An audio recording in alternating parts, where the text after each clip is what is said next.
Do'zaxiy ayollar haqida. Rasululloh akram sallallohu alayhi vasallam Meroj kechasida do'zaxni ko'rganlar va juda mahzun bo'lib yig'laganlar. Rasulullohning yig'laganlarining sababi do'zaxning ahlining juda ko'plari ayollar ekan. Ayollar shunchalik ham ko'p ekanki, ularning azoblanayotganlarning dahshatini eslab yig'lar ekanlar. Do'zaxda ayollarning aksari sochidan, tilidan, ko'kragidan, oyoqlaridan osilgan holda tagidan olov alangalanardi. Bir ayolni ko'rdim, ilon-chayonlar chaqib azoblardi. Bir ayolni ko'rdim, o'zini jasadini o'zi kesib yemoqda. Yana bir ayolni ko'rdim, barmoqlarini, tilini qaychilab dodlardi. Bir ayolni ko'rdim, qornini yorib ichaklarini yemoqda. Yana bir ayolni ko'rdim, qizdirilgan tarir tobutda azoblanardi. Yana bir ayolni ko'rdim, boshi cho'chqaning boshiday, tanasi esa eshakning tanasiga o'xshaydi. Bir ayolni ko'rdim, itga o'xshab akillab yuribdi dedilar va yuqoridagilarni izohlab berdilar. Sochidan osilgan ayol hayotiy davrida bosh ochiq, ro'molsiz yurgan ayollardir.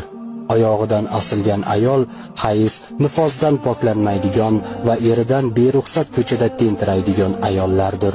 Ko'kragidan osilgan ayol eridan beruxsat boshqa chaqaloqlarni emizgan ayollardir. O'z jasadini yeyotgan ayol ko'chada pardoz andoz bilan yuradigan, boshqa erkaklarni hirslantiradigan, shim va ochiq kiyinadigan ayollardir. Barmoqlarini kesib azoblanayotgan ayol tirnoqlarini bo'yab, atirlarni sepib, ko'chaga chiqib erkaklarni nazarni tortadigan ayollardir.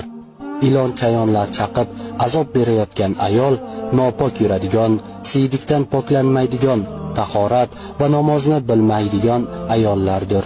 Boshi cho'chqadek, tanasi eshak misol ayol, chaqinchi, yolg'onchi, shallaqa ayollardir. It misol ayollar eriga ovozini balandlaydigan, urushib ko'nglini og'ritadigan ayollardir. Shunda payg'ambarimiz Muhammad sallallohu alayhi vasallam juda yig'ladilar. Allohga yig'lab duo qildilar. Ahli ummat ayollar toifasini o'zing kechir deya. Bugungi kunimiz ayollari, sizchi, siz qanday kiyimdasiz? Qanday iymondasiz? Qanday xulqdasiz? Do'zaxga iymon keltirmagan, ya'ni ishonmagan inson kofirdir. Rasululloh sallallohu alayhi vasallam so'zlariga ishonmagan insonlar mo'min bo'la olmaydi.